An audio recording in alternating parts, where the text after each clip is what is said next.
breaking news today. Please subscribe and then check notification box to get all breaking news alerts. Breaking: Trump makes powerful move against the UN.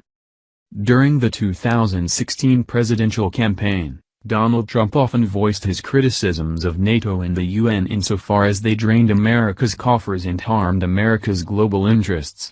Now, as president, Mr. Trump has moved to strike back against at least one operational arm of the United Nations. This week it was announced that the Trump administration will be pulling the United States out of UNESCO due to anti-Israel bias.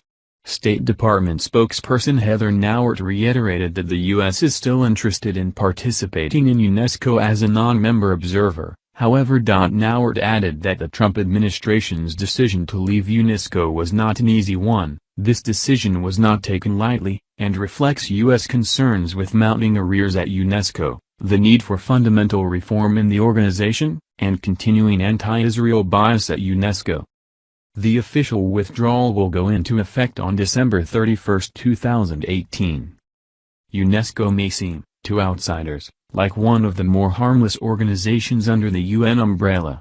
After all, UNESCO works to preserve historic sites with its World Heritage Program, plus UNESCO is deeply involved in funding scientific research and childhood education throughout the developing world. However, despite UNESCO's role in promoting education about the Holocaust, many American conservative groups have long denounced UNESCO and the UN for supporting and sustaining an anti-Israel, pro-Palestinian bias. Commentary writer Sarab Amri characterized the UNESCO's culture of anti-Semitism by tweeting out a rundown of a planned minute of silence for Holocaust victims.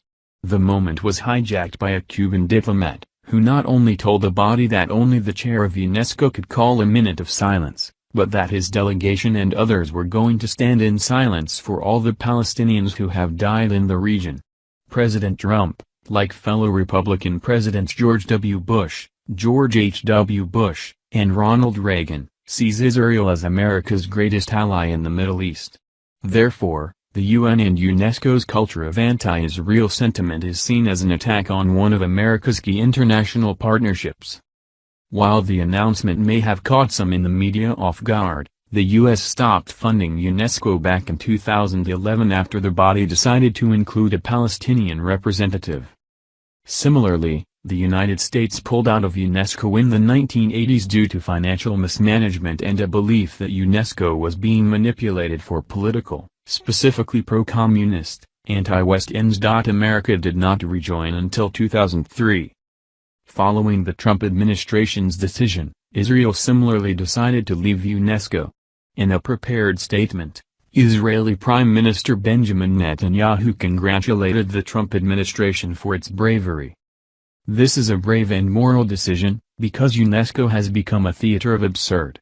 Instead of preserving history, it distorts it," Netanyahu said. So far, the United Nations has only tepidly complained that America and Israel have done damage to the international body's mission of promoting world peace.